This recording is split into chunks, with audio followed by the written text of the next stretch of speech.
नमस्कार दोस्तों, स्वागत है आपका हमारे गीता वाणी यूट्यूब चैनल पर। यहाँ हम आपको श्रीमद् भगवद गीता के अनमोल ज्ञान और श्री कृष्ण के प्रेरणादायक विचारों से रूबरू कराते हैं। मित्रों, अच्छे लोग हमेशा से ही दुखी क्यों रहते हैं और पापी पाखंडी मौज उड़ाते हैं? दोस्तों, इस बात में कोई संदेह नहीं है, परंतु इसके दो कारण हैं। तो हम आपको इसके बारे में विस्तार से बताने का प्रयास करेंगे। पहले बात करते हैं कि अच्छे लोगों को भगवान दुख क्यों देते हैं। तो चलिए इस धार्मिक कहानी के द्वारा आपको समझाने का प्रयास करते हैं। दोस्तों, एक बार की बात है, किसी नगर में अपनी 3 बेटियों के साथ एक विधवा स्त्री रहती थी। जवा में ही उसके पति गुजर गए और 3 बेटियों का पालन पोषण करने की जिम्मेदारी उस अबला नारी पर आ गई थी। अपनी बेटियों को लेकर वह विधवा नारी कहा जाती। बेटियों को अकेला छोड़कर वह कोई काम भी नहीं कर पा रही थी। ऊपर से समाज की उल्टी सीधी बातें उसे सुननी पड़ती थीं। बेवस लाचार उस महिला का कोई सहारा नहीं था। वह अपने पति को याद करके उन बच्चियों को जैसे तैसे पाल रही थी। फिर एक दिन वह अत्यधिक चिंता करने के कारण मैं बीमार पड़ गई थी। ऊपर से उन बच्चियों की चिंता थी कि इनका क्या होगा, कैसे इनका पालन पोषण होगा। इन्हीं बातों को सोच सोचकर एक दिन उसकी तबीयत बिगड़ गई और उसका अंत समय निकट आ गया। मृत्यु के समय यमराज का एक दूत उस विधवा स्त्री के प्राण लेने के लिए उसके पास पहुंच गए। यम का दूत उस स्त्री के प्राण लेने के लिए ही आया था, किंतु वहां का नजारा देखकर वह दुविधा में पड़ गया। उसने देखा कि वह विधवा स्त्री जमीन पर अचेत अवस्था में पड़ी है और उसकी 3 बेटियां उसके पास बैठकर रो रही हैं। यह दृश्य देखकर उस यम के दूत को बहुत दया आई। उससे उन छोटी बच्चियों की दशा देखी नहीं गई। वह सोचने लगा कि यदि मैं इस स्त्री के प्राण लेकर यमपुरी चला गया तो यह बच्चियां बेसहारा हो जाएंगी। इन्हें सहारा कौन देगा, इनका पालन पोषण कौन करेगा? फिर कुछ देर तक सोचने के बाद यम का दूत उस विधवा स्त्री के प्राण लिए बगैर ही यमलोक लौट गया। यमलोक पहुंचने के बाद यमपुरी के राजा यमराज ने उससे पूछा कि तुम खाली हाथ क्यों आ गए? तुम तो उस विधवा स्त्री के प्राण लेने के लिए गए थे। तब उस यमदूत ने कहा, हे स्वामी, मेरी भूल को क्षमा करो। मैं चाहकर भी उस स्त्री के प्राण ना ले सका। मेरी जगह पर अगर आप भी होते तो शायद आप भी उस स्त्री को जीवन दान दे देते। मुझसे उस विधवा स्त्री की मासूम बच्चियों का दुख देखा नहीं गया।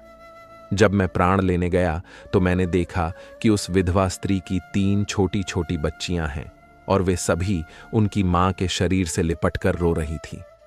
यदि मैं उस स्त्री के प्राण लेकर चला आता तो उन बच्चियों की देखभाल कौन करता, उन्हें भोजन कौन कराता? मृत्यु लोक पर रहने वाले मनुष्य अत्यंत स्वार्थी और मतलबी है। कोई भी उन बच्चियों की मदद नहीं करता। यमदूत बोला, हे धर्मराज, मेरी आपसे विनती है कि आप उस विधवा स्त्री को कुछ समय के लिए जीवन दान प्रदान कीजिए ताकि वह अपनी बच्चियों को पाल पोस कर बड़ा कर सके। यमदूत की ऐसी बातें सुनकर धर्मराज ने कहा, हे दूत, इस संसार के सभी प्राणियों की मृत्यु निश्चित किए गए समय पर ही होती है। ना कोई किसी की आयु घटा सकता है और ना कोई बढ़ा सकता है। ना तुम किसी को जीवन दे सकते हो और ना समय से पहले किसी के प्राण ले सकते हो। जिसके भाग्य में जो लिखा होता है वह उचित ही होता है। तुम किसी के भाग्य को बदल नहीं सकते। तुमने आज सृष्टि के नियमों का उल्लंघन किया है। तुमने बहुत बड़ा अपराध किया है, इसीलिए तुम्हें इसका दंड अवश्य भोगना पड़ेगा। जाओ, अब तुम पृथ्वी लोक पर मनुष्य के रूप में जन्म लो और अपने द्वारा किए गए अपराध का दंड भोगो। फिर उस यमदूत ने कहा, हे प्रभु, धरती लोक पर से मेरा उद्धार कब होगा और कैसे होगा? तब धर्मराज कहते हैं, हे दूत, धरती पर जाकर जब तुम 3 बार अपनी मूर्खता पर खिलखिलाकर हंस लोगे तब तुम राव उद्धार हो जाएगा। दोस्तों, इतना कहकर धर्मराज ने उस दूत को धरती पर धकेल दिया। वह धरती लोक पर मनुष्य शरीर में आ चुका था। उसके शरीर पर वस्त्र नहीं थे। मृत्यु लोक का एक नियम है कि जब कोई मनुष्य जन्म लेता है तो उस समय वह नग्न होता है। इसीलिए वह निर्वस्त्र ही एक सड़क के किनारे ठंड में पड़ा था। फिर वहीं से एक मोची गुजर रहा था। वह मोची ठंड से बचने के लिए अपने बच्चों को कपड़े लेने जा रहा था। रास्ते में ठंड में एक नग्न व्यक्ति को देखकर उसे दया आ गई। उसने अपने बच्चों को तो कपड़े नहीं लिए, लेकिन उस यमदूत को कपड़े और कंबल खरीद कर दे दिए। वह यमदूत बोला, हे भाई, आपने मुझे कपड़े और कंबल देकर बहुत बड़ा उपकार किया है, पर मेरा ना कोई परिवार है, ना मेरे पास घर है और ना भोजन का कोई साधन है। तब मोची बोला, भाई तुम मेरे साथ चलो, मैं तुम्हें भोजन और काम दिलाता हूं। फिर वह मोची उस यमदूत को लेकर अपने घर पर पहुंच गया। उधर मोची की पत्नी ने देखा कि उसका पति बच्चों के लिए कपड़े लाने गया था, लेकिन लाया तो कुछ नहीं, उल्टा एक आदमी को घर पर लेकर आया है। यह देखते ही उसकी पत्नी बहुत गुस्सा हो गई और उस मोची के साथ लड़ने झगड़ने लगी, उसे भला बुरा कहने लगी। यह देखकर वह यमदूत बहुत जोर जोर से हंस पड़ा। यमदूत को हंसता हुआ देखकर वह मोची बोला, भाई तुम हंस क्यों रहे हो, ऐसा क्या देख लिया आपने? तब वह यमदूत बोला, भाई मेरी हंसी का रहस्य मैं आपको अभी नहीं बता सकता, समय आने पर मैं आपको बता दूंगा। फिर वह यमदूत उस मोची के घर पर रहने लगा और उसने मोची का सारा काम भी सीख लिया। वह यमदूत उस मोची के घर पर काम करने लगा और बहुत सुंदर जूते बनाने लगा। तब से मोची के जूते और चप्पल खूब बिकने लगे। मोची के जूतों की तारीफ पूरे राज्य में होने लगी। मोची भी इससे बहुत अधिक धनवान बन गया, यहां तक कि बड़े बड़े राजा महाराजा भी उस मोची के पास से जूते बनाकर लेने लगे। जब से वह यमदूत उसके घर पर आया था, तब से मोची की किस्मत ही चमक गई थी। उसके घर में धन की कोई कमी नहीं रह गई थी। फिर एक दिन अचानक राजा का एक सैनिक चमड़ा लेकर मोची के पास आया और बोला, देखो मोची, हमारे महाराज इसी चमड़े से बने जूते पहनना चाहते हैं। यह चमड़ा बहुत कीमती है, तो इसके ठीक से एक जोड़ी जूते तैयार करके दो। यह चमड़ा बिल्कुल भी खराब नहीं होना चाहिए, ध्यान रहे इस चमड़े से अच्छे जूते बनाओ। राजा का सैनिक मोची को वह चमड़ा देकर वहां से चला गया। इधर मोची ने भी यमदूत को समझा दिया कि देखो, ये महाराज के जूते हैं, इसमें कोई गलती मत करना, चमड़ा बहुत कीमती है, इसीलिए इसे खराब मत करना। राजा को जूते चाहिए, इसीलिए तुम इसके जूते ही बनवा देना। गलती से यदि चप्पल बना दी तो राजा बहुत गुस्सा हो जाएंगे और हमें कठोर सजा मिलेगा। मोमची के इतना समझाने के बावजूद भी उस यमदूत ने जानबूझकर उस चमड़े की चप्पल बना दी। फिर जब उस मोची ने चप्पल देखी तो उसकी सांसें फूलने लगीं। वह उस यमदूत को डांटने लगा, यहां तक कि डंडा लेकर उसे मारने के लिए दौड़ा और कहने लगा, अरे मूर्ख, ये तूने क्या कर दिया? तुझे बार बार समझाया था कि इसका जूता बनाना है, लेकिन तूने इसकी चप्पल बना दी। अब राजा हमें नहीं छोड़ेगा, तू भी मरेगा और तेरे साथ मैं भी मारा जाऊंगा। वह हमारे पूरे परिवार को सूली पर चढ़ा देगा। मोची को अत्यंत दुखी देखकर यमदूत एकदम से खिलखिलाकर हंसने लगा। उसे हंसता देख मोची बोला, अरे मूर्ख आदमी, सारा काम बिगाड़कर अब हंस रहा है। तब यमदूत ने बोला, वह देखो, जूते लेने के लिए राजा का सैनिक आ रहा है। सैनिक को देखकर मोची के हाथ पैर फूल गए कि अब यह जूते मांगेगा तो मैं कहां से दूंगा। तब तक वह सैनिक पास में आ गया और बोला, हे मोची भाई, कल मैं जो तुम्हें चमड़ा दे गया था उसके जूते मत बनाना, चप्पल बना देना, क्योंकि राजा साहब का देहांत हो गया है और यहां की यह प्रथा है कि मरने वाले व्यक्ति को चमड़े की चप्पल पहनाकर अंतिम क्रिया की जाती है। दोस्तों, सैनिक की बात सुनकर मोची को ऐसा लगा जैसे मरे हुए शरीर में प्राण फिर से आ गए हों।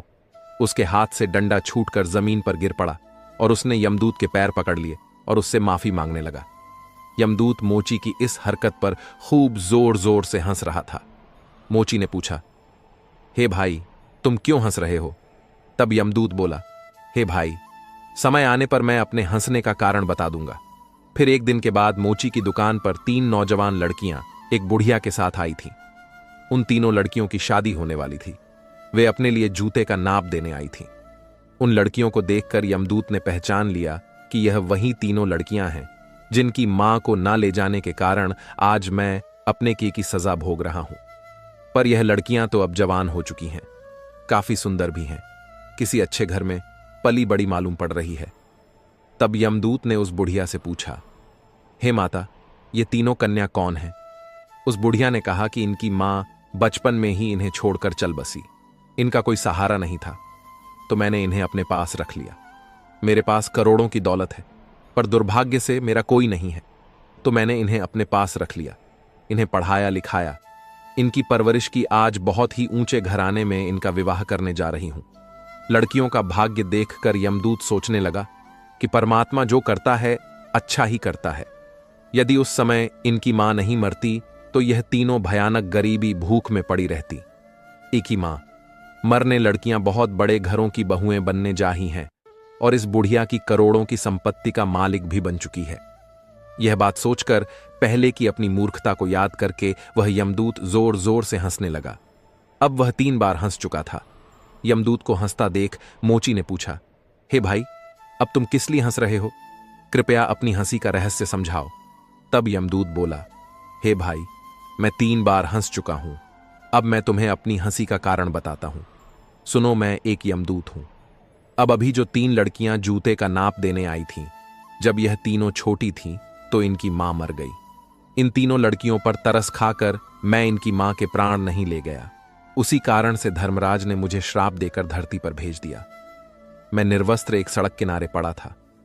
तब तुमने मुझे अपने घर बुलाया। घर आकर तुम्हारी पत्नी तुमसे खूब लड़ी थी, वह भी इसलिए कि तुमने अपने बच्चों के कपड़ों के पैसों से मेरे लिए कंबल और कपड़े खरीद दिए। तब मैं पहली बार तुम्हारी पत्नी को देखकर बहुत हंसा था। तुम्हारी पत्नी उन पैसों को देखकर दुखी हो रही थी जो तुमने मेरे ऊपर खर्च किए थे, पर तुम्हारी पत्नी उस लाभ को नहीं देख रही थी जो मेरे आने के कारण तुम्हारे घर की किस्मत बदलने वाली थी। दूसरी बार मुझे हंसी तुम्हारी मूर्खता को देखकर आई, जब तुम मुझे राजा के लिए जूतों की जगह पर चप्पल बनाने के लिए डांट रहे थे। तुम केवल उस राजा के जूतों के बारे में सोच रहे थे, किंतु तुम्हें यह पता नहीं था कि राजा के साथ क्या घटना घट गई। पूरे गांव को पता चल गया था कि राजा की मृत्यु हो चुकी है, लेकिन तुम्हारा ध्यान तो राजा के जूतों पर ही था। हम वहीं देखकर या सोचकर हर्ष मनाते हैं जो हम देखते हैं, पर हम उसे नहीं देख पाते जो हमें दिखाई नहीं देता, पर होने वाला वही होता है। कई बार परमात्मा हमारे अच्छे के लिए, हमारी भलाई के लिए हमारे साथ कुछ बुरा करते हैं, पर हम उसी बुरे को देखकर परमात्मा को खसने लगते हैं। हम उस अच्छे को नहीं देख पाते हैं जो भविष्य में हमारे साथ होने वाला होता है। कई बार हमारे साथ अच्छा होता है, पर भविष्य में हमारे साथ बुरा हो जाता है। उस घटना को हम नहीं देख पाते। किसी घटना के साथ अच्छा या बुरा दोनों तरह के परिणाम जुड़े हो सकते हैं। हमें हर घटना को समय की होनी समझकर चलना चाहिए। दोस्तों, अब हम आपको बताते हैं कि अच्छे लोग दुखी क्यों रहते हैं। इसके दोनों कारण यही है कि पहले तो अच्छे लोगों के साथ बुरा इसीलिए होता है कि बाद में उनके साथ कुछ बहुत अच्छा होने वाला होता है। दूसरा कारण यह होता है कि जब मनुष्य के साथ बुरा होता है तो वह ईश्वर के पास चला जाता है, ईश्वर का नाम स्मरण करता है, जिससे उसके सभी पाप और दोष मिटने लगते हैं। ईश्वर की भक्ति ही मुक्ति का सच्चा मार्ग है, जो कि केवल अच्छे लोगों को ही ईश्वर की भक्ति करने का मौका बार बार मिलता है। तो दोस्तों, इस प्रकार से वह यमदूत उस मोची को यह सीख देकर वह से यमलोक चला गया। उम्मीद है आपको यह कथा अच्छी लगी होगी। वीडियो को लाइक जरूर करें और कमेंट में जय श्री कृष्ण अवश्य लिखें। साथ ही चैनल को सब्सक्राइब करें। धन्यवाद। दोस्तों, एक बार माता लक्ष्मी क्षीरसागर में भगवान विष्णु के पैर दबा रही थी, तो पैर दबाते दबाते माता लक्ष्मी ने भगवान विष्णु से कहा, हे प्रभु, आज मेरे मन में 3 प्रश्न उठ रहे हैं। यदि इन 3 प्रश्नों के उत्तर देकर आप मुझे संतुष्ट करेंगे तो मेरे मन को बहुत शांति मिलेगी। तब भगवान विष्णु कहते हैं, हे देवी, आखिर तुम्हारे कौन से 3 प्रश्न हैं? तो माता लक्ष्मी कहती है, हे प्रभु, वह कौन सी स्त्री होती है जिसके भाग्य में संतान सुख नहीं होता है? दूसरा प्रश्न है कि कौन सी स्त्री समय से पहले विधवा होती है? और मेरा तीसरा प्रश्न है कि कौन सा श्रृंगार करने से स्त्री को स्वर्ग में स्थान प्राप्त होता है? दोस्तों, तब भगवान विष्णु कहते हैं कि हे लक्ष्मी, यह तुम्हारे तीनों प्रश्न बहुत ही ज्यादा महत्वपूर्ण है। जो भी व्यक्ति इन तीनों प्रश्नों के उत्तर समझकर इस पर्याप्त ज्ञान को अपने जीवन में उतार लेता है, उसे जीवन में सुख की प्राप्ति होती है। दोस्तों, भगवान विष्णु कहते हैं, हे देवी लक्ष्मी, अब मैं तुम्हें तुम्हारे तीनों प्रश्नों के उत्तर एक छोटी सी कहानी के माध्यम से देने वाला हूं। इस कहानी के माध्यम से तुम अपने तीनों प्रश्नों के उत्तर ठीक तरह से समझ पाओगी, परंतु मेरी एक शर्त है। जब तक मैं कहानी सुनाऊं, तब तक तुम्हें इस कहानी को ध्यान से सुनना है। तो माता लक्ष्मी कहने लगी, प्रभु, मैं आपको वचन देती हूं कि इस कथा को मैं पूरे मन और लगन से सुनूंगी। आप कृपया उस कथा को आरंभ करें। तो दोस्तों, आप सभी से एक विनती है कि आप भी इस कथा को पूरा जरूर सुने। इसे आधा अधूरा सुनना पाप माना जाता है। कथा शुरू करने से पहले कमेंट में जय मां लक्ष्मी और जय श्री हरिविष्णु अवश्य लिखें। साथ ही को लाइक करना ना भूले। तो चलिए आरंभ करते हैं। प्रिय बंधुओं, भगवान विष्णु कहते हैं, हे लक्ष्मी, किसी राज्य में एक छोटा सा नगर था। उस नगर में एक सेठ रहता था। उस सेठ के 2 बेटे थे और सेठ के बेटों की शादी भी हो चुकी थी। सेठ की पत्नी और सेठ के बड़े बेटे दोनों का ही स्वभाव दुष्ट प्रवृत्ति का था। इसलिए सेठ की पत्नी अपने बड़े बेटे की पत्नी से बहुत ही ज्यादा प्यार करती थी, मगर छोटे बेटे की पत्नी जो थी वह बड़े ही अच्छे स्वभाव की थी और वह एक पतिव्रता स्त्री भी थी और पूरे घर का सारा कामकाज भी वह अकेले ही करती थी। इतना कुछ होने पर भी सेठ की पत्नी और बड़े बेटे की पत्नी छोटी बहू का हमेशा ही अपमान करती रहती थी। दोस्तों, भगवान विष्णु कहते हैं, हे लक्ष्मी, सेठ के बड़े बेटे की बहू को एक बेटा था और छोटी बहू को एक पुत्री थी। सेठ की पत्नी हमेशा पुत्र को लेकर छोटी बहू को ताना मारती रहती थी, लेकिन वह क्या कर सकती थी, वह हमेशा उनके ताने सुनती रहती थी। दोस्तों, तब भगवान विष्णु कहते हैं, हे लक्ष्मी, अब मैं तुम्हें छोटी बहू की कहानी अच्छे तरीके से समझाता हूं। इस कहानी से तुम्हें तुम्हारे पहले प्रश्न का उत्तर प्राप्त होगा। तुम्हारा पहला प्रश्न था कि कौन सी स्त्री के भाग्य में पुत्र की प्राप्ति नहीं होती है। तब भगवान विष्णु कहते हैं, देवी, उस सेठ की जो पत्नी थी वह पहले से ही बड़े ही दुष्ट स्वभाव की थी। उसके कुटिल भाव से सभी घर वाले बहुत ही ज्यादा परेशान थे, परंतु अपनी सीधी साधी छोटी बहू को वह कुछ ज्यादा ही परेशान करती रहती थी। उसको सताने में उसको बहुत ही ज्यादा आनंद आता था। सेठ के छोटे बेटे की पत्नी का नाम सुकन्या था। बेचारी सुकन्या सुबह जल्दी उठकर के अपने कामकाज में जुट जाती थी। इतना करने पर भी सेठ की पत्नी की निगाहों में सुकन्या हमेशा खटकती रहती थी। एक दिन की बात है, सुकन्या घर में झाड़ू लगा रही थी तो सेठ की पत्नी बोली कि तेरे हाथ में जान नहीं है क्या? तू जल्दी जल्दी झाड़ू लगा, मैं मंदिर जा रही हूं। मेरे लौट कर आने से पहले तू भोजन बनाकर तैयार रखना और आते ही मैं उस भोजन को ग्रहण करूंगी। और सुन, अन्न का एक दाना भी बर्बाद ना हो पाए। बेचारी सुकन्या करती भी तो क्या, वह अपनी सास की बातों को सुनती रही। तब घर की सफाई करने के बाद सुकन्या खाना बनाने में लग गई। खाना बनाते समय वह मन में सोच रही थी कि मैं इतना काम करने के बाद भी एक पल के लिए चैन की सांस नहीं ले पाती हूं और मेरी सांस हर समय मेरे काम में कोई ना कोई गलती निकालती रहती है। सुकन्या यह सब सोच ही रही थी, जितने में दरवाजा खटखटाने की आवाज आई तो सुकन्या ने सोचा कि अभी तो भोजन तैयार ही हुआ है, लगता है मेरी सासू मां आज जल्दी ही लौट आई हैं। जब सुकन्या ने दरवाजा खोला तो उसने क्या देखा कि बाहर दरवाजे पर एक सन्यासी महात्मा खड़े हैं। दोस्तों, वह साधु महाराज सुकन्या से कहता है कि बेटी, तेरा सुहाग अमर रहे, बाबा को कुछ भोजन करा दे, मुझे बड़ी तेजी से भूख लग रही है। दर्शकों, भगवान विष्णु कहते हैं कि लक्ष्मी सुकन्या बहुत सुशील और संस्कारी थी। उसने सोचा कि साधु महाराज को भोजन करा तो दूं, परंतु यदि मेरी सांस आ गई तो मेरी खैर नहीं। फिर कुछ देर सोच विचार करने के बाद में उसने सन्यासी को भोजन करने के लिए अंदर आने को कहा और उसी समय सुकन्या के मन में विचार आया कि सांस से डरना कैसा, यदि मेरी सांस आ भी जाएगी और मुझसे कुछ कहेगी तो मैं उनसे कह दूंगी कि मैं अपने हिस्से का भोजन इन महात्मा को दे रही हूं। भगवान विष्णु कहते हैं, हे लक्ष्मी। फिर ऐसा सोच करके सुकन्या साधु को अंदर ले गई और अतिथि धर्म का पालन करते हुए उस साधु को भोजन कराने लगी।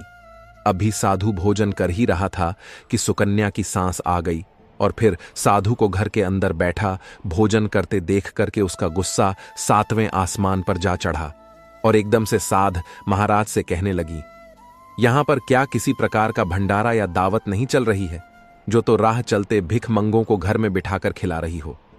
सुकन्या ने अपनी सांस को रोकने की बहुत कोशिश की, परंतु उस दुष्ट स्त्री ने सन्यासी को धक्के मारकर घर से बाहर निकाल दिया और उसका खाना उठाकर फेंक दिया। अब उसका क्रोध सुकन्या पर टूटा और कहने लगी, अरे दुष्ट औरत, मैंने तुझे कहा था कि अन्न का एक दाना भी बर्बाद नहीं होना चाहिए, लेकिन तूने क्या किया, उस भीख मंगे को इतना सारा भोजन दे दिया। दोस्तों, भगवान विष्णु कहते हैं, हे लक्ष्मी। सुकन्या डरती हुए बोली, सासू मां, मैंने सन्यासी को अपने हिस्से का भोजन दिया है, इसमें आखिर इतना गुस्सा होने की क्या बात है।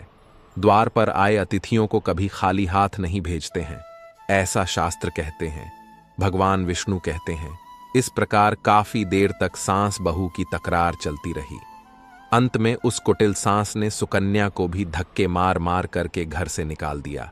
अब वह बेचारी रोती हुई घर का दरवाजा पिटती रह गई, परंतु उसकी सांस पत्थर जैसी बन गई, उसका दिल नहीं पसीजा। अब सुकन्या के पास में एक ही रास्ता बचा था कि वह अपने मायके में लौट जाए। दर्शकों, भगवान विष्णु कहते हैं, हे लक्ष्मी। इस प्रकार सुकन्या दुखी होकर के अपने मायके के लिए निकल गई और बीच रास्ते में एक घना जंगल भी पड़ता था। सुकन्या भूख प्यास से तड़पती हुई अपने मायके के लिए चली जा रही थी। तभी अचानक जोरों से बादल गरजे और मूसलाधार बारिश शुरू हो गई। भगवान विष्णु कहते हैं, बारिश से बचने के लिए सुकन्या ने एक पेड़ की शरण ली, लेकिन वर्षा का वेग इतना तेज था कि बचना मुश्किल हो गया था। अब उसी पेड़ की जड़ में एक कोटर बना था। सुकन्या यह सोचकर उसमें घुस गई कि बारिश रुकने के बाद में वह बाहर निकल आएगी और जब तक वर्षा हो रही है वह कोठर के अंदर बारिश से अपनी सुरक्षा कर सकती है। दर्शकों, भगवान विष्णु कहते हैं, हे लक्ष्मी, जब सुकन्या उस पेड़ के कोटर में घुसी तो उस कोटर के अंदर उसे एक साधु मिले। फिर संत ने कहा, बेटी, रोना बंद करो। मुझे मालूम है कि तुम्हारे घर वाले तुम्हारा अनादर इसलिए करते हैं कि वह दुष्ट प्रवृत्ति के हैं, और तुम्हें ताना इसलिए मारते हैं कि तुम्हारी जेठानी को पुत्र की प्राप्ति हो गई है और तुम्हें अभी तक पुत्र की प्राप्ति नहीं हुई है। इसलिए तुम चिंता मत करो। मैं तुम्हें एक पर्ची देता हूं। इस पर्ची में जो उपाय लिखा है उसे पूरी निष्ठा से करना और फिर तुम्हें एक गुणवान पुत्र प्राप्ति होगी। दर्शकों, इस प्रकार वह संत महात्मा पर्ची देकर वहां से अंतर्ध्यान हो गए। उधर जब वर्षा बंद हो गई तो सुकन्या को ढूंढता हुआ उसका पति वहां पर पहुंच गया और फिर सुकन्या मायके न जाकर उसी जंगल में एक कुटिया बनाकर रहने लगी। भगवान विष्णु कहते हैं, हे लक्ष्मी, एक दिन की बात है, सुकन्या को पुत्र का ख्याल आया और सोचने लगी कि यदि मेरे पास में भी एक पुत्र होता तो ससुराल में मेरी भी इज्जत होती। वह ऐसा सोच ही रही थी कि उसे संत की दी हुई वह पर्ची याद आ गई, और जब सुकन्या ने पुत्र प्राप्ति के लिए उस पर्ची को पढ़ा तो उसमें लिखा था कि बेटी, पुत्र प्राप्ति के लिए हमेशा स्त्री को रात्रि के समय पुरुष के बाईं तरफ सोना चाहिए। ऐसा करने से कुछ समय के बाद में बाईं कर लेटने से नाक का दायां स्वर और दाहिनी करवट लेटने से नाक का बायां स्वर चालू हो जाता है, और फिर जब भी पुत्र प्राप्ति की इच्छा हो तो उस स्थिति में मिलन से पहले यह निश्चित कर लेना चाहिए कि पुरुष का दायां स्वर चलने लगे और स्त्री का बायां स्वर चलने लगे। उसी समय गर्भ धारण किया जाना चाहिए। ऐसा करने से निश्चित ही पुत्र की प्राप्ति होती है, और इसके विपरीत नाक के स्वर चलने से पुत्री की प्राप्ति होती है। दर्शकों, पर्ची में आगे लिखा था कि मासिक धर्म शुरू होने के प्रथम 4 दिवस में मिलन से पुरुष रोग को प्राप्त होता है। 5वीं रात्रि में मिलन से कन्या की प्राप्ति होती है। 6ठी रात्रि में मिलन से पुत्र होता है। 7वीं रात्रि में मिलन से बंध्या पुत्री होती है। 8वीं रात्रि में मिलन से ऐश्वर्यशली पुत्र होता है। 9वीं रात्रि में मिलन से ऐश्वर्यशली पुत्री होती है। 10वीं रात्रि में मिलन से अतिश्रेष्ठ पुत्र होती है। 11वीं रात में मिलन से सुंदर व अच्छे संस्कार वाली पुत्री होती है। दर्शकों, भगवान विष्णु कहते हैं, हे लक्ष्मी, इस प्रकार उस सुकन्या ने 10वीं रात अपने पति से मिलन किया और गर्भ धारण किया। अब सुबह स्नान आदि क्रिया से निवृत्त होकर के पूजा पाठ करके सुकन्या का पति लकड़ी काटने चला गया। उसके पति के जाने के बाद तूफान आ गया। अब सुकन्या की झोपड़ी तूफान में उड़ गई और भारी बारिशां होने लगी, और फिर सुकन्या बारिश से बचने के लिए एक पेड़ पर एक पता लिखती है। यह पता उसी कोटर का था जिस कोटर में सुकन्या बारिश से बचने के लिए पहले छुप गई थी, और सुकन्या ने पेड़ के ऊपर पता इसलिए लिखा था कि जब उसका पति वापस आए तो पेड़ पर लिखा हुआ पता पढ़ करके उसी कोटर के पास आ जाए। दर्शकों, भगवान विष्णु कहते हैं, हे लक्ष्मी, उधर सुकन्या उस कोटर में आकर छुप जाती हैं, जो कोटर एक पेड़ की जड़ में बना हुआ था। उस पेड़ के पास में 2 राक्षसी का निवास स्थान था। इधर तो वह सुकन्या वर्षा से बचने के लिए उस कोटर में छुपी हुई थी और उधर वह दोनों राक्षसी बारिश से परेशान होकर के उस पेड़ की तरफ चली आ रही थी। फिर तो पेड़ के नीचे आकर के एक राक्षसी कहने लगी, अब तो चला भी नहीं जाता, वरना मन तो कर रहा था कि सोना टापू पर चली जाऊं। तभी दूसरी राक्षसी बोली, इसमें क्या बड़ी बात है, यह पेड़ हमें अभी उड़ा करके वहीं पहुंचा देगा जहां पर सोने का टापू है। दर्शकों, ऐसा कहकर कि वह दोनों राक्षसी पेड़ की शाख पर बैठ गई और पेड़ एकदम से उड़ने लगा। उधर थकी हारी सुकन्या कोटर में छुपी हुई थी। कोटर में घुसते ही सुकन्या को नींद आ गई थी, लेकिन पेड़ के उड़ने से लगने वाले झटकों से सुकन्या की नींद खुल गई और पेड़ को उड़ता देखकर कि वह एकदम से घबरा गई। दर्शकों, जब सुकन्या ने कोटर से बाहर देखा तो पेड़ की डाल पर दो राक्षसी बैठी थी। अंततः सुकन्या ने परिस्थिति के साथ समझौता किया और सोचा कि जो होगा अच्छा ही होगा। फिर कुछ देर की उड़ान के बाद में वह पेड़ एक सोना टापू पर पहुंच करके उतर गया। उधर दोनों राक्षसी को भूख लग रही थी, इसलिए वह दोनों शिकार की तलाश में निकल गई। भगवान विष्णु कहते हैं, हे लक्ष्मी, उन दोनों राक्षस एस के जाने के बाद में सुकन्या कोटर से बाहर निकली और उसने चैन की सांस ली। अब जैसे ही सुकन्या ने सोना टापू पर फैली रेत को देखा तो एकदम से अचंभित में पड़ गई कि यह रेत तो चमचमा रही है। और जैसे ही सुकन्या ने रेत को हाथों में उठाया तो एकदम से चिल्लाने लगी, अरे यह तो सोने की रेत है। और फिर सुकन्या ने अपनी साड़ी की आंचल में वह जितनी रेत बांध सकती थी उसने बांध ली और पुनः आकर के उसी कोटर में छिप गई। दर्शकों, भगवान विष्णु कहते हैं, इधर तो सुकन्या का उस कोटर में वापस जाना हुआ, उधर दोनों राक्षसी पेड़ पर वापस आ गई और वह आपस में कहने लगी, आज तो भर पेट खाना खाकर के पूरी तृप्ति हो गई, अब चलो वापस लौट चलते हैं हम जहां से आए थे। और फिर इस प्रकार थोड़ी देर में वह पेड़ उड़ करके उसी स्थान पर पहुंच गया जहां से वह पेड़ उड़ करके गया था।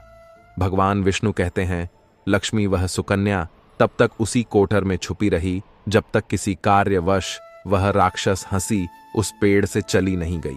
और जैसे ही वह दोनों उस पेड़ से चली गई वैसे ही सुकन्या सोने की रेत लेकर करके उस कोटर से बाहर आ गई और मन में सोचने लगी कि इतना सारा सोना देख करके मेरी सासू माँ खुश हो जाएगी और अब मैं अपने ससुराल वापस जाऊंगी और अपनी सासू माँ को इतना सारा सोना दूंगी, फिर वह मुझसे कभी भी नफरत नहीं करेगी और मुझसे प्यार करने लगेगी। भगवान विष्णु कहते हैं, हे लक्ष्मी, इधर तो सुकन्या ऐसा सोच रही थी, तब तक सुकन्या का पति सुकन्या को ढूंढता हुआ उसी कोटर की तरफ आ जाता है और सुकन्या अपने पति को सारी बात बताती है और अपने पति के साथ वापस अपने ससुराल पहुंच करके अपनी सासू माँ से कहती है, देखो सासू माँ, मैं आपके लिए क्या लाई हूं। और ऐसा कहकर के वह सारा सोना अपनी सास को देती है और उसे सोना कैसे प्राप्त हुआ वह सारी घटना भी अपनी सास को बता देती है। भगवान विष्णु कहते हैं, सोना लेने के बाद में सुकन्या की सास एकदम से क्रोधित होकर के बोली, अरे मूर्ख औरत, तू बस इतना ही सोना लेकर आ गई, इतने सोने से क्या होगा, मैं होती तो बहुत सारा सोना लेकर आ जाती। फिर अपनी सास की बात सुनकर के वह सुकन्या कहने लगी, माँ जी, हमारी 3-4 पीढ़ियों के लिए इतना सोना काफी है। तो सास कहने लगी, अरे मूर्ख, सोना भी काफी होता है क्या, जितना हो उतना ही कम है। अब देख, मैं जाऊंगी और कितना सोना लेकर आती हूं। भगवान विष्णु कहते हैं, हे लक्ष्मी, सुकन्या ने अपनी सास को बहुत समझाया, परंतु उस लालची दुष्ट स्त्री के समझ में एक भी बात नहीं आई। उसने सुकन्या की एक भी बात नहीं सुनी और जाकर के उसी पेड़ के कोटर में बैठ गई।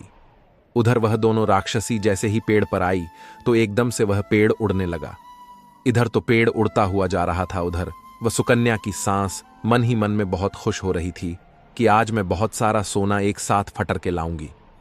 भगवान विष्णु कहते हैं, इधर तो सुकन्या की सांस अपने मन में खुशियां मना रही थी। उसी समय एक राक्षसी कहने लगी, चलो आज स्वर्ण द्वीप पर ना चलकर के मत्स्य द्वीप पर चलते हैं, आज मछलियां खाने का बहुत मन कर रहा है। और फिर जैसे ही राक्षस ने मछली खाने का मन बनाया वैसे ही वह पेड़ मत्स्य द्वीप की तरफ उड़ चला। भगवान विष्णु कहते हैं, हे लक्ष्मी, इस प्रकार राक्षस की बात सुनकर कि कोटर में बैठी वह लालची स्त्री स्वयं पर संयम नहीं रख सकी और एकदम से बोल पड़ी, अरे तुम सोना टापू क्यों नहीं जा रही हो, मत्स्य द्वीप मत जाओ, सोना टापू पर चलो, अब जैसे ही उस लालची स्त्री इतनी आवाज दी तो राक्षस इसमें कोई जरूर छिपा बैठा है, और उन्होंने एकदम से जैसे ही कोटर में प्रवेश किया और फिर जैसे ही उन दोनों राक्षस लालची स्त्री को देखा तो एकदम से उसे उठाकर के पेड़ से नीचे फेंक दिया और धरती पर गिरते ही उस लालची स्त्री की मौत हो गई। अब जैसे ही सूचना उसके घर वालों को मिलती है तो उस स्त्री का पति यानी सुकन्या का ससुर सुकन्या के पास जाता है और उससे कहते हैं, बेटी, मैं तो उसे पहले से ही समझाता था कि तू ऐसा काम मत कर, कभी भी किसी को लालच नहीं करना चाहिए, और बहुएं बेटी की तरह होती हैं, उनको प्यार देना चाहिए, मगर उसने मेरी एक भी बात नहीं मानी और उसे उसके कर्मों का फल आज मिल गया। भगवान विष्णु कहते हैं, हे लक्ष्मी।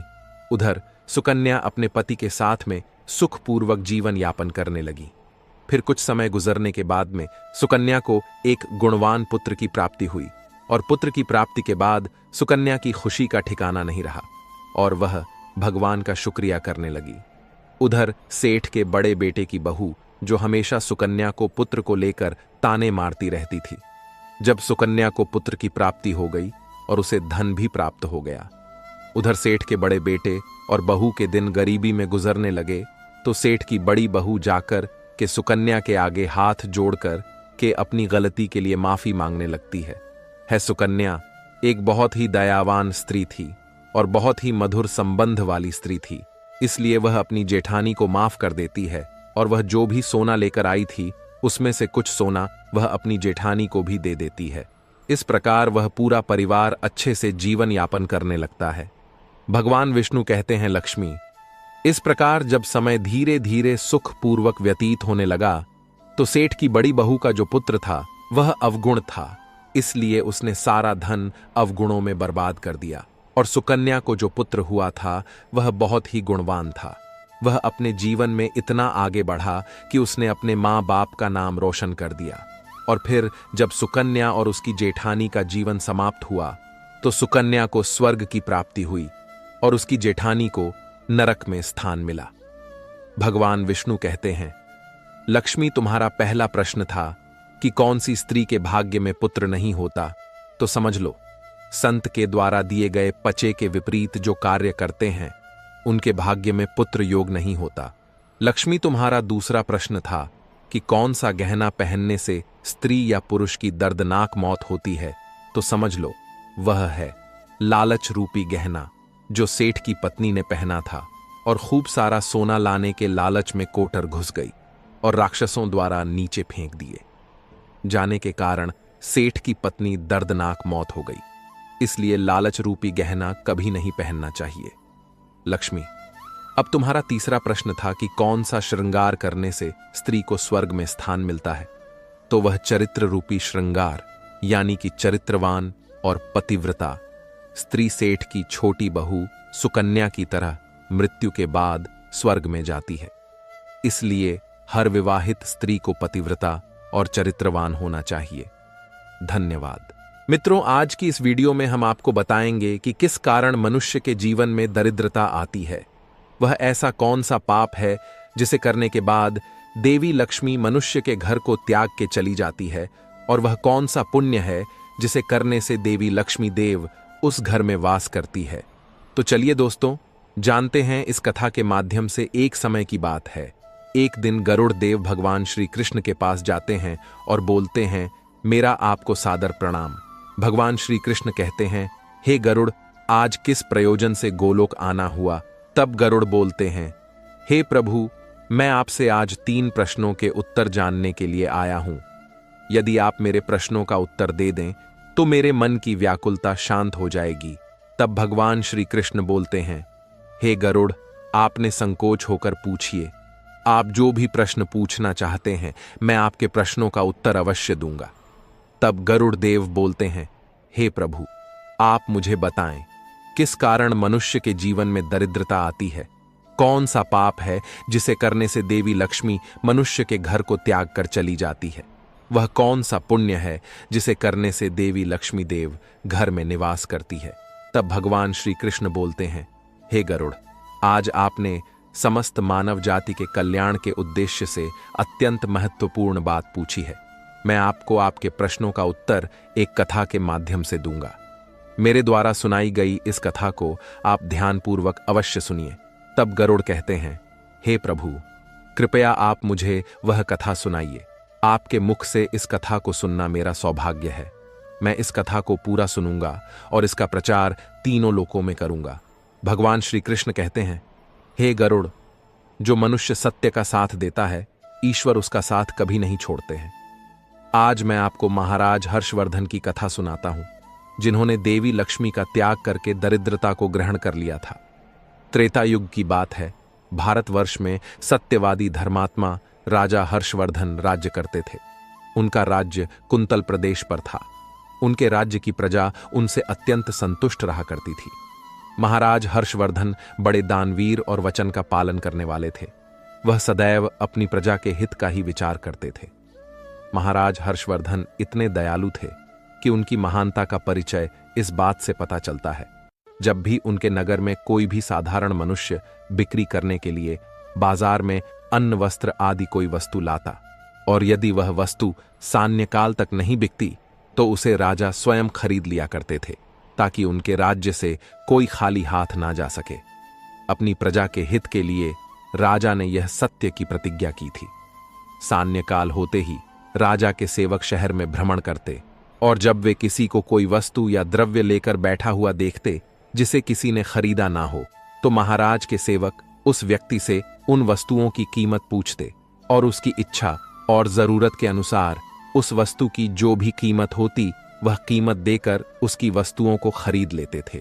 इस प्रकार से महाराज के ऐसे दयालु स्वभाव को देखकर अनेक लोग प्रसन्न होकर उनकी महानता की चर्चा करने लगे।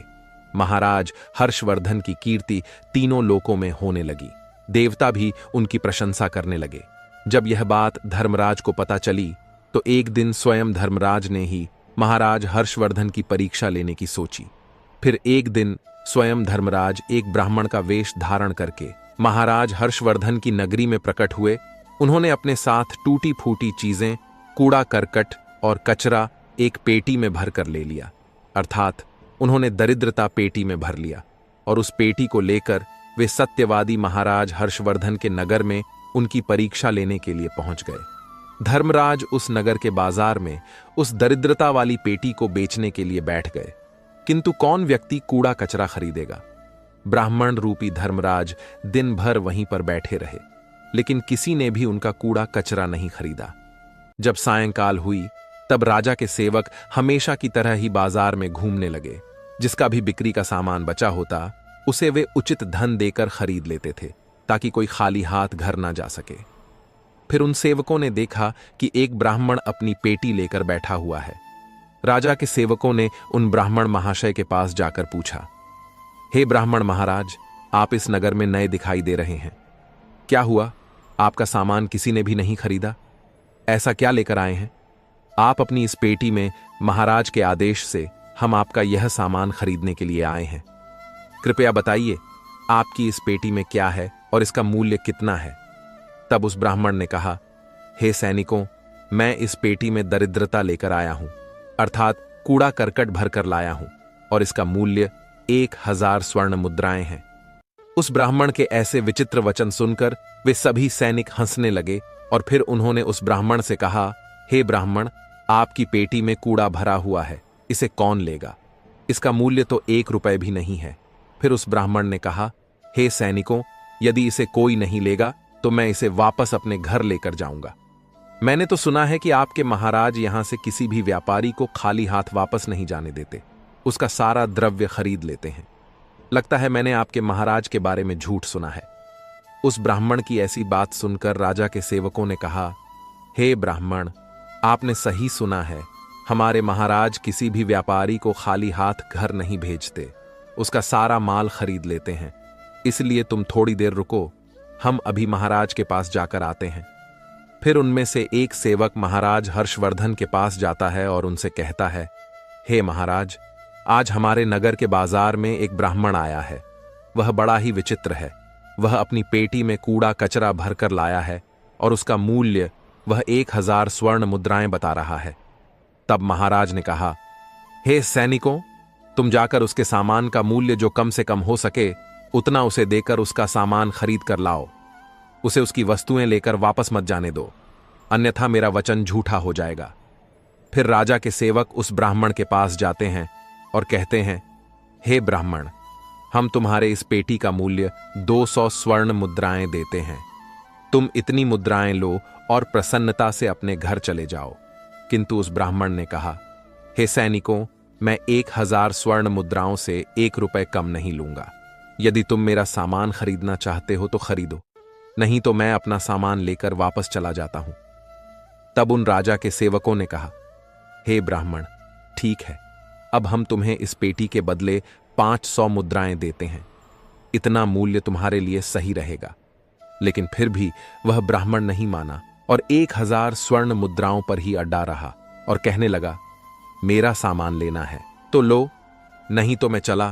तब फिर से वह सैनिक लौटकर राजा के पास जाता है और उनसे कहता है, हे महाराज, उस ब्राह्मण को हमने 500 मुद्राएं देने की कोशिश की, किंतु वह फिर भी नहीं मान रहा है। उसकी पेटी में कचरा और दरिद्रता से भरा पड़ा है, लेकिन फिर भी वह 1000 मुद्राएं ही मांग रहा है। हे महाराज, आपको उसका कचरा 1000 मुद्राओं में नहीं खरीदना चाहिए। महाराज हर्षवर्धन कहते हैं, हे सैनिकों, यह मेरे सत्य की प्रतिज्ञा है। मैं किसी भी व्यक्ति को अपने राज्य से खाली हाथ जाने नहीं दे सकता। हम सत्य का त्याग कभी नहीं करेंगे। इसीलिए तुम लोग जाओ और वह ब्राह्मण जो कीमत कह रहा है उसमें उसकी वस्तुओं को खरीद कर लेकर आओ, इसमें संकोच मत करो। फिर वह सही ब्राह्मण के पास लौट कर आ गए। उन्होंने उस ब्राह्मण को 1000 स्वर्ण मुद्राएं दी और उसकी दरिद्रता से भरी हुई पेटी ले ली। वह ब्राह्मण मुद्राएं लेकर चला गया और फिर सिपाही उस दरिद्रता से भरी पेटी को लेकर राजमहल में लौट आए। फिर महाराज ने उस पेटी को राजमहल के अंदर रखवा दिया। रात्रि में जब सोने का समय हुआ, तब महाराज के राजमहल के द्वार से एक अत्यंत सुंदर स्त्री निकली। उस स्त्री के 4 हाथ थे, हाथों में कमल पुष्प थे। उस सुंदर स्त्री ने नाना प्रकार के आभूषण धारण किए हुए थे। महाराज महल के बाहर बैठे हुए थे। जब महाराज ने उस अत्यंत सुंदर स्त्री को देखा तो महाराज आश्चर्य में पड़ गए और उन्होंने उस स्त्री से पूछा, हे देवी, आप कौन हैं? इस रात्रि के समय में आप यहां पर क्या कर रही हैं? आप कहां से आ रही हैं और कहां पर जा रही हैं? महाराज की ऐसी बात सुनकर वह स्त्री बोली, हे राजन, मैं तुम्हारे राज्य की लक्ष्मी हूं। आप सत्यवादी धर्मात्मा हैं, इसी कारण से मैं आपके राजमहल में निवास करती हूं। किंतु आज आपके राजमहल में दरिद्रता आ गई है और जहां पर दरिद्रता रहती है उस स्थान पर लक्ष्मी निवास नहीं करती है। आज आपके महल में पेटी भर के दरिद्रता आई है, इसीलिए अब मैं यहां से जा रही हूं। तब महाराज हर्षवर्धन ने हाथ जोड़कर प्रणाम करके देवी लक्ष्मी से कहा, हे महालक्ष्मी, आपकी जैसी इच्छा, मैं अपने वचन और प्रतिज्ञा से बंधा हुआ हूं। मैं अपना वचन नहीं तोड़ सकता। इस कारण से मैं उस दरिद्रता से भरी पेटी को लेने से मना नहीं कर सकता था। कृपया आप मुझे क्षमा कीजिए। तब देवी लक्ष्मी महाराज के राजमहल का त्याग करके चली जाती है। थोड़ी देर बाद राजा ने एक बहुत ही सुंदर युवा पुरुष को राजमहल के दरवाजे से निकलते देखा तो महाराज ने उससे पूछा, हे देव, आप कौन हैं? यहां पर कैसे आए और आप कहां जा रहे हैं? उस सुंदर पुरुष ने कहा, हे राजन, मेरा नाम दान है। आप सत्यवादी धर्मात्मा हैं, सदैव धर्म का पालन करते हैं। इसी कारण से मैं आपके राजमहल में निवास करता था। किंतु अब देवी लक्ष्मी आपके राजमहल को त्याग कर चली गई है। लक्ष्मी के बिना आप दान कहां से करेंगे? इसलिए मैं भी अब आपको छोड़कर जा रहा हूं। तब महाराज हर्षवर्धन बोले, हे देव, ठीक है, जैसी आपकी इच्छा आप भी जा सकते हैं, किंतु मैं अपने वचन को तोड़ नहीं सकता। फिर वह दान भी महाराज को छोड़कर चला जाता है। उसके बाद अन्य एक सुंदर पुरुष राजमहल से निकलता हुआ दिखाई पड़ा। तब महाराज ने उससे पूछा, हे देव, आप कौन हैं और कहां जा रहे हैं? तब उस पुरुष ने कहा, हे राजन, मैं यज्ञ हूं। आप सत्यवादी धर्मात्मा हैं। आप सदैव दान धर्म करते थे, इसी कारण से मैं आपके राज्य में निवास करता था। किंतु अब लक्ष्मी और दान आपका घर छोड़कर चले गए हैं, तो मैं भी जा रहा हूं, क्योंकि लक्ष्मी के बिना यज्ञ नहीं किया जा सकता और दान के बिना यज्ञ संपन्न नहीं हो सकता। इसलिए मैं भी आपका त्याग करके जा रहा हूं। महाराज हर्षवर्धन ने कहा, हे देव, ठीक है, जैसी आपकी इच्छा आप भी जा सकते हैं, किंतु मैं अपने वचन का त्याग नहीं करूंगा। फिर वह यज्ञ भी राजमहल को छोड़कर चला जाता है। फिर कुछ समय बाद अन्य एक अत्यंत सुंदर पुरुष राजमहल से जाता हुआ दिखाई देता है। तो राजा ने उसे भी पूछा, हे महाशय, आप कौन हैं और राजमहल छोड़कर क्यों जा रहे हैं? तब उस पुरुष ने कहा, हे राजन, मैं यश हूं। आपके पुण्यों के कारण मैं आपके घर में निवास कर रहा था, किंतु अब आपके यहां से लक्ष्मीदान यज्ञ आदि सब चले गए हैं, तो उनके बिना आपको यश की प्राप्ति नहीं हो सकती। इसी कारण से मैं भी यहां से जा रहा हूं। तब राजा ने उसे भी नमस्कार किया और आदरपूर्वक जाने दिया। फिर उसके बाद अन्य एक अत्यंत सुंदर स्त्री राजमहल से निकली, जिसने सुंदर वस्त्र परिधान किए हुए थे। उसे देखकर राजा ने पूछ लिया, हे देवी, आप कौन हैं और आप किस कारण से मेरे राजमहल का त्याग कर रही हो? तब वह स्त्री बोली, हे राजन, मैं कीर्ति हूं। लक्ष्मीदान यज्ञ और यश ने भी आपका साथ छोड़ दिया है, तो उनके बिना मैं भी आपके राजमहल में नहीं ठहर सकती, इसलिए मैं भी जा रही हूं। तब राजा ने उसे भी जाने दिया। फिर अंत में एक अत्यंत सुंदर पुरुष राजमहल से निकला और उसे देखकर राजा ने पूछा, हे देव, आप कौन हैं और आप भी हमारे राजमहल को छोड़कर क्यों जा रहे हैं? तब उस पुरुष ने कहा, हे राजन, मैं सत्य हूं। आप एक सत्यवादी धर्मात्मा राजा हैं, इसीलिए मैं आपके यहां निवास करता था, किंतु अब आपके यहां से लक्ष्मीदान यज्ञ यश कीर्ति आदि सभी चले गए हैं, तो मैं भी यहां से जा रहा हूं। तब महाराज हर्षवर्धन ने कहा, हे सत्य, आप भी मेरा त्याग कर रहे हैं, किंतु मैंने तो आपका कभी त्याग ही नहीं किया। आपका त्याग ना करने के कारण ही सभी मुझे छोड़कर जा रहे हैं, इसीलिए आप मुझे छोड़कर कैसे जा सकते हैं? मैंने अपने सत्य वचन का पालन करने के लिए ही दरिद्रता को अपने घर में रखा था। मैंने संसार के कल्याण के लिए यह वचन दिया था कि मेरे राज्य से कोई भी खाली हाथ नहीं जाएगा। जो भी मेरे राज्य में कोई वस्तु बेचने आएगा, यदि उसकी वस्तु कोई नहीं खरीदेगा तो उसे मैं खरीद लूंगा। इसीलिए मैंने अपने ने सत्य वचन का पालन करने के लिए उस ब्राह्मण को 1000 स्वर्ण मुद्राएं देकर उससे दरिद्रता खरीद लिया था। उसी दरिद्रता की पेटी के कारण देवी लक्ष्मी ने आकर मुझसे कहा कि वे उस स्थान पर निवास नहीं करती जिस स्थान पर दरिद्रता रहता है, और देवी लक्ष्मी के जाते ही यज्ञ दान यश कीर्ति सब मुझे छोड़कर चले गए हैं। मेरे सत्य वचन का पालन करने के लिए ही मैंने उन सभी को जाने दिया, और अब आप भी मुझे छोड़कर जा रहे हैं। महाराज हर्षवर्धन की बात सुनकर वह सत्य बोला, हे राजन, यदि आपने मेरे लिए ही इन सब का त्याग किया है तो ठीक है, मैं आपका राजमहल छोड़कर नहीं जाऊंगा। आप सचमुच बड़े पुण्यात्मा और सत्यवादी हैं, इसलिए अब से मैं आपके राजमहल में ही निवास करूंगा। और वह सत्य फिर से राजमहल में लौट गया। उसके थोड़ी ही देर बाद एक सुंदर स्त्री लौट कर आ गई। उसे देखकर राजा ने पूछा, हे देवी, आप कीर्ति है, अब भी आप मुझे छोड़कर चली गई थी, तो फिर ऐसे क्यों लौट कर आ गई? तब कीर्ति ने कहा, हे राजन, मुझे क्षमा करो। मैं लक्ष्मी यज्ञदान यश के बिना तो रह सकती हूं, किंतु सत्य के बिना नहीं। इसलिए जहां सत्य रहेगा मैं भी वहीं पर रहूंगी। फिर राजा ने कीर्ति का स्वागत किया और वह राजमहल में चली गई। फिर यश वहां पर लौट कर आ गया। राजा ने उससे पूछा, हे महाशय, आप तो यश हैं, आप मुझे छोड़कर चले गए थे, फिर लौट कर क्यों आ गए? तब उस पुरुष ने कहा, हे राजन, कोई राजा कितना ही बड़ा धनवान हो, दानशी हो, किंतु सत्य के बिना उसे यश प्राप्त नहीं हो सकता। इसीलिए जहां पर सत्य विराजमान रहता है मैं भी वहीं पर रहता हूं। सत्य के बिना मैं नहीं रह सकता। ऐसा कहकर फिर यश ने राजमहल में प्रवेश किया। उसके कुछ क्षण बाद यज्ञ भी लौटकर आ गया। राजा ने उससे भी पूछा, हे महाशय, आप क्यों लौटकर आ गए? तब यज्ञ ने कहा, हे राजन, चाहे कोई कितना भी लक्ष्मीपति और दानशी ना हो, किंतु बिना सत्य के यज्ञ शोभा नहीं देता है। आप में सत्य विराजमान है, इसलिए मैं भी आपके पास ही रहूंगा। इतना कहकर यज्ञ भी राजमहल में वापस लौट गया। उसके कुछ क्षण बाद दान भी वापस आ गया। राजा ने उससे भी पूछा, हे महाशय, आप भी मुझे छोड़कर गए थे, फिर लौटकर किस कारण से आ गए? तब उस पुरुष ने कहा, हे राजन, मैं दान हूं। कुछ समय पहले मैं आपको छोड़कर गया था, किंतु आप में सत्य विराजमान है, और जहां सत्य रहता है मैं भी वहीं रहता हूं। कोई मनुष्य कितना ही धनवान क्यों ना हो, किंतु बिना सत्य के वह दान नहीं कर सकता। दान का महत्व सत्य से ही होता है, इसलिए मैं भी लौट कर आ गया।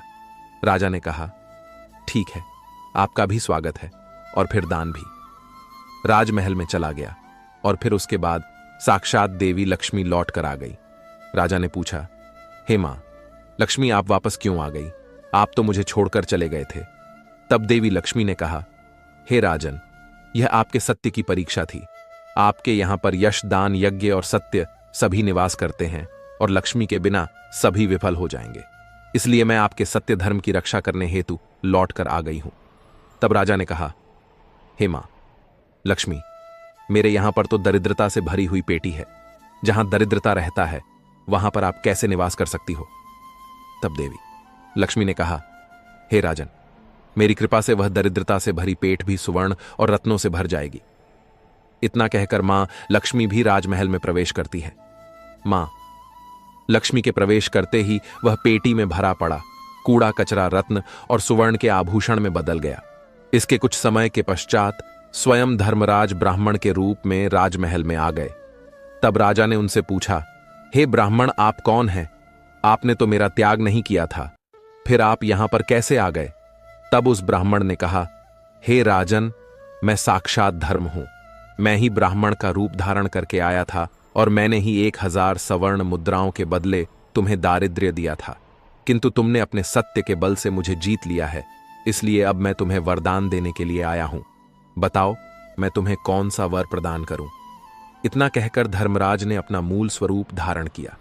तब राजा हर्षवर्धन ने कहा, हे धर्मराज, आपके दर्शन करके मैं धन्य हुआ। कृपया आप अपनी कृपा सदैव मुझ पर बनाए रखें। मुझे और कुछ नहीं चाहिए।